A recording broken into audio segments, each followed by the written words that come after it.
할렐루야.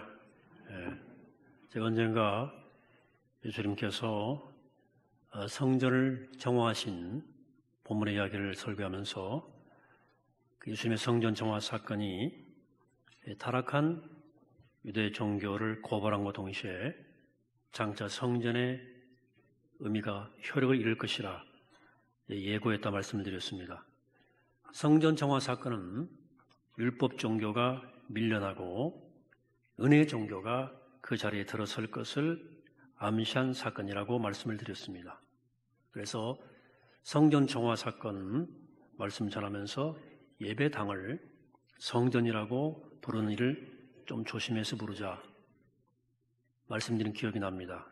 예수님이 십자가에 달려 돌아가셨다가 사흘 만에 부활하심으로 보이는 성전을 무효로 만들고 보이지 않는 성전이 되셨기 때문입니다.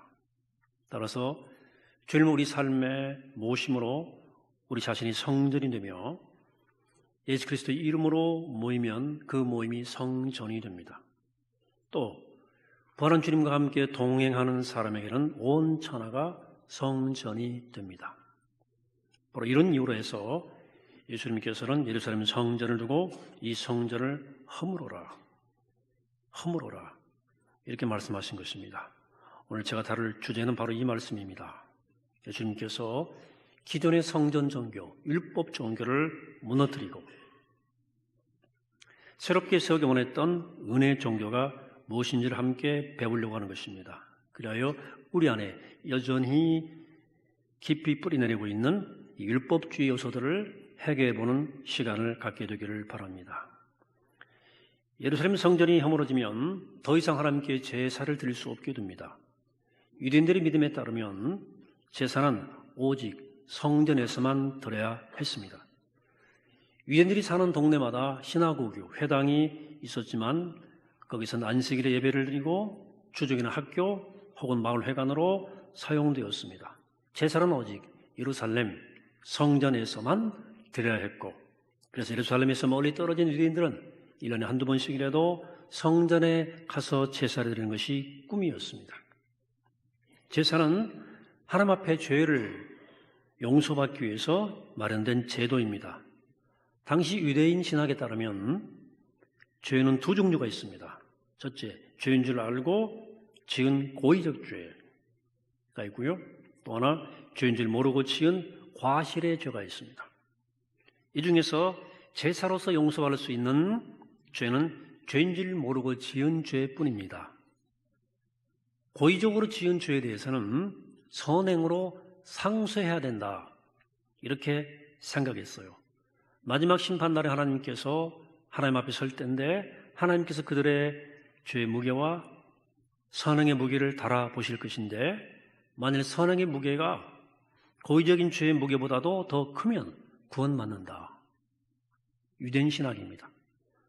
그렇기 때문에 유대교인들에게 있어서 제사와 선행이 구원을 얻는 데 있어서 두 개의 축이에요. 그들에게는 하나님이 인간의 죄 때문에 화가 엄청 나 있다, 이렇게 생각했어요. 따라서 이 두 가지 방법으로 부지런히 죄를 씻어내야만 하나님의 눈에 들 수 있고 구원받을 수 있다고 믿었습니다.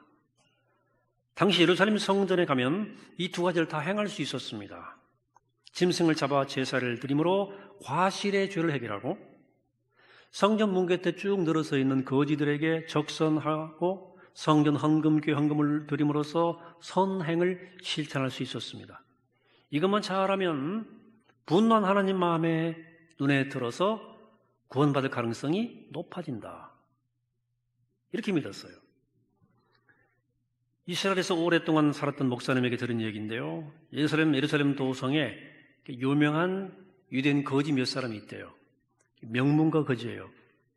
전문적 거지들인데 저택을 가지고 있고 알부자들이라는 거예요. 그들은 유대교인들을 찾아다니면서 구걸을 하는데 그 태도가 매우 당당하다는 거예요. 마치 이렇게 말하는 것처럼 보인대요. 돈 내놔라, 돈 달라, 내가 없으면 너희들은 구원받지 못한다, 너희들이 나를 돕는 것이 아니라 내가 너희를 돕는 거야, 이 죄인 놈들아, 나한테 후하게 적선해, 이런다는 거예요. 그러니까 이 좋은 목적으로 마련된 제도가 얼마나 오용되고 있는지에 대한 단적인 신뢰라 할 수 있겠습니다. 그래서 예수님은 예루살렘 성전을 향해서 이 성전을 허물어라 이렇게 말씀하심으로써 죄를 해결하기 위해서 마련되었지만 사람들에게 오용되었던 이 두 가지의 방편, 즉 제사와 선행을 모두 폐지할 것을 암시하신 거예요. 과실로 지은 죄를 해결하기 위해 드리는 제사도 폐지되어야 했고 고의로 저지른 죄를 해결하기 해받기 위해 행하는 선행도 폐지되어야 했어요. 일상생활에서는 하나님 없이 욕심껏 살면서 그 때문에 얻은 양심의 가책을 제사로 혹은 선행으로 해결하라는 이 불순한 의도 하나님이 절대 용납할 수 없다는 게 예수님의 입장이에요. 그런데 예수님은 아무 대책 없이 성전을 허물라고 하신 것은 아니고요. 분명히 죄는 하나님과 인간 사이에 있는 가로놓인 가장 큰 문제예요. 하나님과 인간 사이에 놓인 이 죄의 문제를 해결하기 위해서는 가장 먼저 이 죄의 문제를 해결을 해야 했어요. 하지만 당시의 성전 제사 제도로는 죄의 문제가 해결할 수가 없었어요. 왜? 오히려 사람들은 죄를 은밀히 즐기는 거예요. 그러면서 제사 제도를 오용해서 죄책감만 해결하는 거예요. 그러니까 죄를 해결하도록 마련된 제사 제도와 선행의 교리가 오히려 그들의 죄를 더 심각하게 만들었다는 거예요. 그래서 예수님은 그 제사 제도를 끝장낼 거라 예고하시면서 하나님께서 죄의 문제를 끝장낼 수 있는 새로운 대안을 마련하실 것임을 암시하셨어요. 예수님 주님 사역 마지막 즈음에 마태복음에서 이런 말씀을 하십니다. 20장 28절에서 인자가 온 것은 섬김을 받으려 함이 아니요 도리어 섬기려 하고 자기 목숨을 많은 사람의 대승물로 주려 함이니라. 예수님은 다니엘 7장의 예언에 따라서 자신을 인자라 부르심으로써 주님 자신이 장차 우주적인 통치자가 될 것이라는 사실을 암시했어요. 그런데 그 우주적 통치자가 인간을 섬기러 이 땅에 왔고 그 섬김의 끝에는 죽음이 기다리고 있다는 거예요. 그 죽음은 모든 인류의 죄를 해결하기 위한 제물로 당신 자신을 드리는 영원한 제사였다. 그렇게 십자가 위에서 완전하고 영원한 제물로 바쳐주고 나면 하나님이 주님을 부활시켜서 우주적 통치자의 자리에 높여주실 것이라. 이게 성경의 믿음이에요. 예수 그리스도는 오고 가는 모든 세대와 인류의 죄를 위해서 완전하고도 영원한 제물로 십자가 희생되셨어요. 십자가, 이것이 바로 제사 제도에 대한 하나님의 대안이었어요. 십자가 위에서 완전하고도 영원한 제물이 드려졌기 때문에 이제는 더 이상 짐승으로 혹은 곡식으로 제사를 드릴 필요가 없어졌어요. 히브리서 기자가 이 점을 잘 정리해 주었습니다. 10장 11절 이하의 말씀이에요. 제사장마다 매일 서서 섬기며 자주 같은 제사를 드리되 이 제사는 언제나 죄를 없게 하지 못하거니와 오직 그리스도는 죄를 위하여 한 영원한 제사를 드리시고 하나님 우편에 앉으사 그 후에 자기 원수들을 자기 발등상이 되게 하실 때까지 기다리시나니 그가 거룩하게 된 자들을 한 번의 제사로 영원히 온전하게 하셨느니라. 예수 그리스도는 십자가 위에서 모든 인류의 죄를 짊어지고 영원한 제물로 당신을 바치셨어요. 그러므로 예수를 주로 영접한다는 말은 가장 먼저 주님이 십자가에서 드린 영원한 제사가 바로 나의 죄 사함을 위한 것으로 받아들이는 거예요. 여러분 이것을 믿으십니까? 믿어지셔요? 믿음이 참 좋은 분들이 다 여기 있지 않습니까? 기독교 교리 가운데 가장 받아들이기 어려운 것이 바로 이거예요. 안 믿는 많은 사람들이 이렇게 느껴요. 저도 그랬어요, 한때. 내 죄의 대가를 다른 사람이 치른다는 것에 대해서 또 나와 아무런 상관이 없어 보이는 사람이 나를 위해서 그런 일을 한다? 이게 잘 납득이 안 되고요. 또 저 옛날에 2000년 전에 한 사람이 행한 일이 오고 오는 모든 세대의 사람들의 모든 죄를 대속하는 효력이 있다. 이게 잘 이해가 안 됐습니다, 솔직히. 논리적으로 혹은 과학적으로. 그래서 이 받아들이기가 이게 안 믿는 사람들은 어렵겠다. 저는 모태신앙이었으니까. 근데 이걸 잘 받아들이지 못하는 가장 큰 이유가 있어요.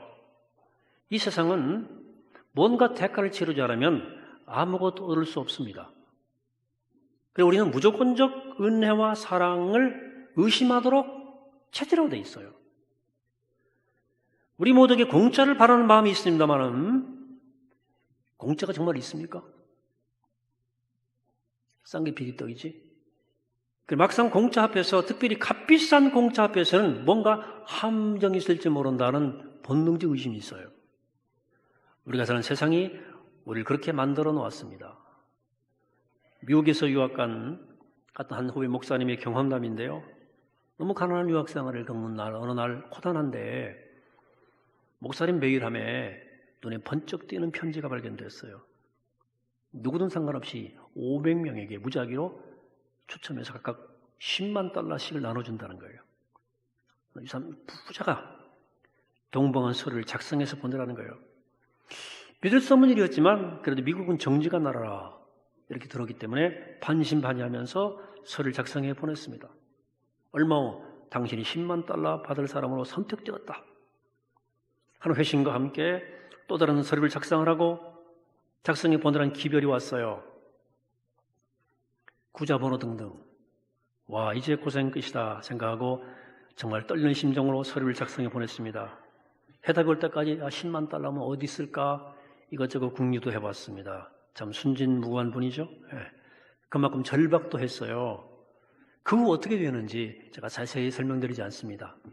사기이기 때문에 사기 당할 뻔했고 통장에 돈이 없어서 사기를 못 당한 거예요. 예. 근데 그 목사님이 그 사건 통해 두 가지 교훈을 얻었다고 그러더라고요. 첫째는 눈 먼 돈 밝히지 말아라 하는 거고, 두 번째는 너무 좋아 보이는 제안에는 언제나 함정이 숨겨 있다 그런 교훈이었대요. 여러분, 저도 이 비슷한 유혹 스팸 메일을 가끔 받습니다. 요즘은 조금 뜸한데 피싱 메일이죠. 그래서 이런 거예요. 뭐 자기 남편이 너무나 부자인데 유산을 상속받아서 잘 살았는데 나도 그냥 병이 와서 이제 세상을 떠나게 됐는데 암기 암 환자인데 제가 세상을 떠나기 전에 이만 유산을 정말 착한 일 하는 사람들에게 좀 다 나눠주고 싶습니다. 당신의 이런 인적 상을 이런 신상을 이런 내용이에요. 거기 자주 등장하는 이름이 레베카 윌리엄이라는 사람이에요. 혹시 이름 아는 분 여기 계세요? 예. 이런 메일 응답했다가 아주 곤란당할 수 있습니다. 이런 스팸 메일이 굉장히 많아요. 피싱 메일이. 그래서 우린 너무 좋은 소식을 믿지 않도록 알게 모르게 이게 훈련되어 있습니다. 세상에 공짜가 어디 있겠습니까? 그래서 너무 좋은 제안에는 늘 함정이 있다는 경험이 우리에게 복음의 제안을 의심케 만든다는 거예요. 내 모든 죄에 대해서 예수 그리스도가 완벽하게 값을 다 지불했다 때문에 그분을 주로 영접하고 그 보혈의 공로에 의지하면 내 모든 죄가 무상으로 용서받는다 하는 사실을 받아들이기 어려워해요. 웬 공짜냐 이거죠. 뭔가 다른 무엇이 있거나 절차가 있거나 뭐가 있다고 생각해요. 덥석 팔았다가 나중에 주문도 안 하는데 배달되온 그 물건 반품하느라고 골치 썩을 일 있지 않을까 하는 주저도 있고요. 뿐만 아니라 그렇게 값없이 용서받는 것에 대해서 자존심이 허락하지 않는 사람도 있더라고요. 내가 지은 죄에 대해서 대가는 내가 지불하겠다. 만용 중에 만용입니다.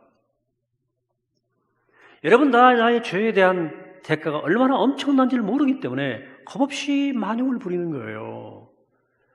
우리는 하나님 앞에 정직하게 서기 전까지 내 죄가 얼마나 심각한지를 모릅니다.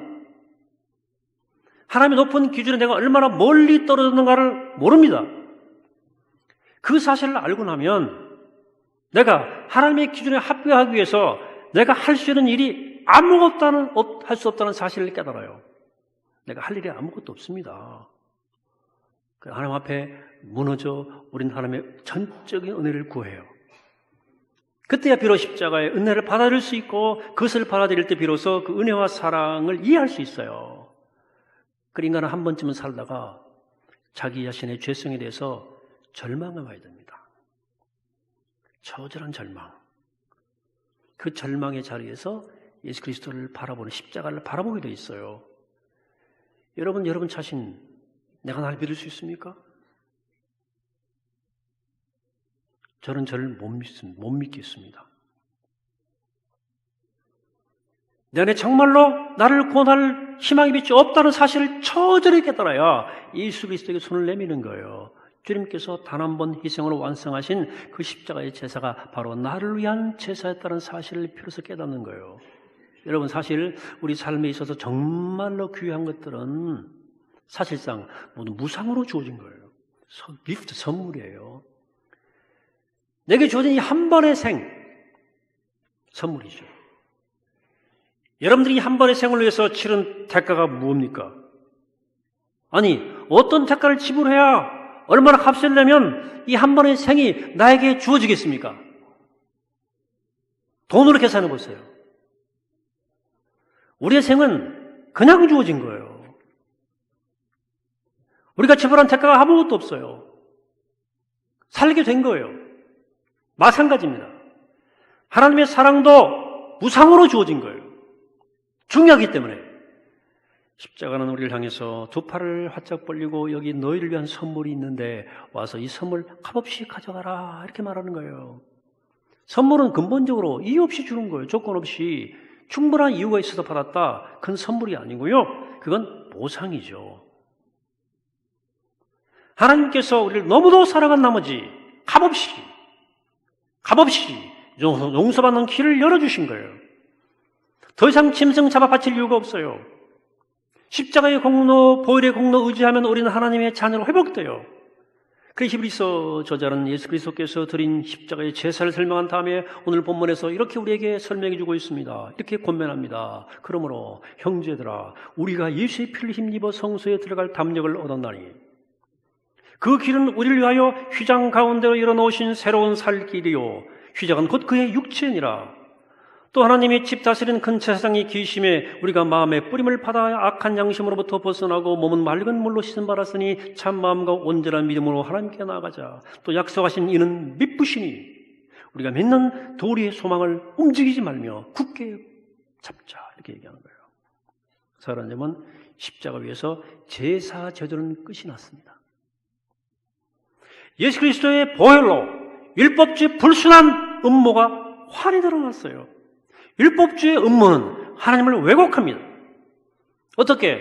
하나님은 인간에 대해서 매우 화가 나 있으며 조금만 더 그분의 화를 돋구면 불같은 심판에 떨어진다고 가르칩니다. 인간은 누구나 죄인이기 때문에 하나님의 기준으로부터 멀리 떨어져 있죠. 그래 분노한 하나님의 눈에 들기 위해서 우리 무엇보다도 이 죄의 문제를 해결해야 돼요. 그런데 고의적으로 저지른 죄를 해결하기 위해서 헌금을 많이 드리고 거지들에게 넉넉히 적선을 해야 한다는 거예요. 과실의 죄를 해결하기 위해서 제사장들의 지시에 순종해서 값비싼 제사를 드려야 한다는 거예요. 그렇게 하면 하나님의 눈에 들 수 있다고 가르치는 거예요. 자, 이 율법주의 올무에 걸려들면 우리는 죄책감을 해결하는 일에만 매이게 되고 정작 내 안의 죄성을 극복하고 거룩함에 이르는 마음을 쏟을 겨를조차 없어요. 항상 하나님이 두렵고 내 죄의 결과에 대해 두렵고 그의 죄책감을 해결받기 위해 분투에 분투를 거듭합니다. 그러나 이게 충분하지 않아요. 해보면 이걸로 더 용서 받았을까 하는 느낌을 떨칠 수가 없고요. 그래 더 비싼 재물도 바쳐보고 더 많은 헌금도 드려봅니다. 그렇게 몸부림쳐 보아도 마음에는 기쁨이 없고 평안이 없어요. 마치 기준이 높은 부모님의 기대에 늘 미치지 못하는 자식들 있지 않습니까? 다 그 자식들처럼 율법주의 올무에 걸리면 나는 하나님의 기대에 늘 미치지 못한다는 생각 때문에 우울하게 삽니다. 그러나 예수님께서는 십자가 위에서 이 율법주의를 끝장내버린 거예요. 모든 인류가 죄로 인해서 하나님의 기준에 미치지 못한다는 것은 진실이에요. 그래서 예수님께서는 십자가 위에서 모든 인류의 죄를 위해서 자신을 제물로 바치신 거예요. 그 제물은 완전하고도 영원한 제사예요. 우리가 예수 그리스도를 주로 영접했다는 말은 무엇보다도 먼저 주님이 십자가에서 나의 모든 죄를 위해 돌아가셨다고 믿는다는 뜻이에요. 더 이상 제사를 드리지 않아도, 더 이상 값비싼 제물을 드리지 않아도, 혹은 더 이상 성전에 큰 돈 바치지 않아도 예수 그리스도 안에서 하나님은 나를 용서하시고 다시금 당신의 자녀로 받아주셨음을 굳게 믿는 거예요.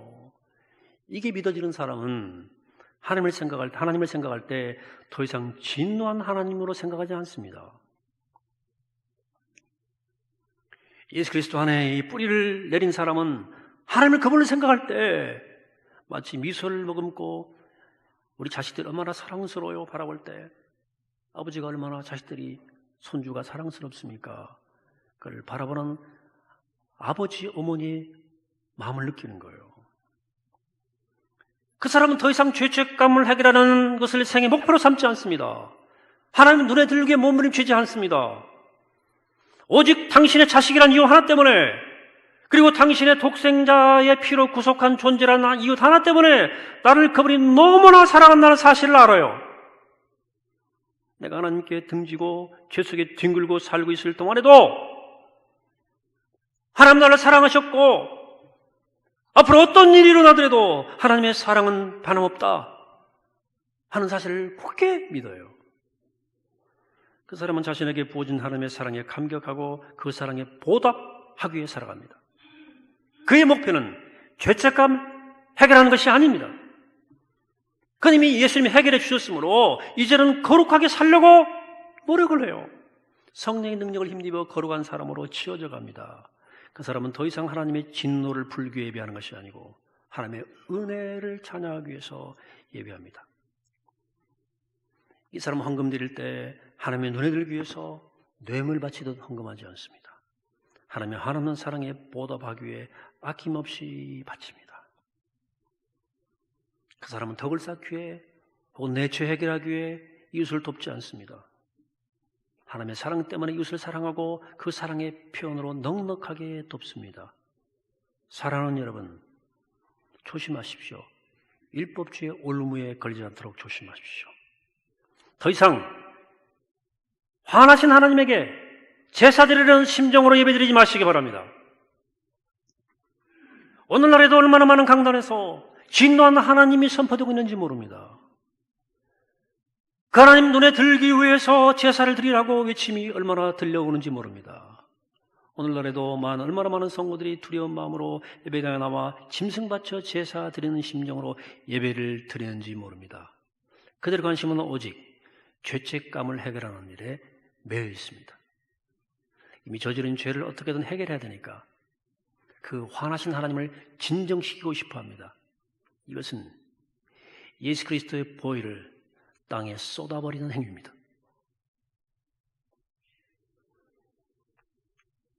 우리 영혼을 질식시키는 행위입니다. 그리고 사탄의 속임수입니다. 사랑하는 여러분, 예수 그리스도의 보혈을 바라보시기 바랍니다. 예수 그리스도의 십자가를 바라보시기 바랍니다. 그 위에서 예수가 드리신 거룩하고 완전하고 영원한 제사를 바라보시기 바랍니다. 그 제사가 바로 나를 위한 것이었음을 받아들이시고 고백하시기 바랍니다. 그 십자가 위에서 나를 향해서 정말로 환히 웃고 계시는 하나님을 만나셔야 됩니다. 그분이 얼마나 나를 사랑하시는지, 그 사랑이 얼마나 뜨거운지, 그 사랑이 얼마나 영원한 것인지를 깨닫게 되기를 바랍니다. 이 믿음이 우리를 자유케 하고 이 신앙이 우리를 새롭게 하는 거예요. 이 믿음이 날마다 내 가슴을 뜨겁게 하고 이 믿음이 내 삶의 강력한 동력이 되는 겁니다. 사랑하는 여러분, 제사가 아닙니다. 제사는 끝났습니다. 제사는 끝났습니다. 이제는 예배요, 찬양이요, 감사요, 응답입니다. 이것이 은혜 종교를 믿는 사람의 특징입니다. 여기 진정한 기쁨이 있고 진정한 자유함이 있고 여기에 영성의 꽃이 여기 있는 거예요. 예수님께서 육신을 입고 이 땅에 오신 이유가 여기 있고 예수님의 생애와 가르침, 그리스도의 고난과 십자가의 부활, 희생, 승천, 이 모든 것이 이것을 위한 거예요. 그러므로 오늘 히브리서가 약속한 대로 우리에게 약속하신 분은 미쁘시니 진실하시니 우리가 흔들지 말고 우리가 고백하는 이 소망을 굳게 붙잡고 믿음의 길을 걸어가게 되기를 바랍니다. 십자가에 드러난 하나님의 사랑을 받아들이고 그 사랑의 능력으로 자유롭게 기쁘게 행복하게 살아가는 복된 여러분 되시기를 이 아침에 주의 이름으로 간절히 축원합니다. 기도하시겠습니다. 거룩하신 하나님, 거룩한 주님의 날 십자가를 바라봅니다. 주님의 보혈을 생각합니다. 그 놀라운 사랑, 그 어마어마한 사랑, 그 사랑의 절대치를 생각합니다.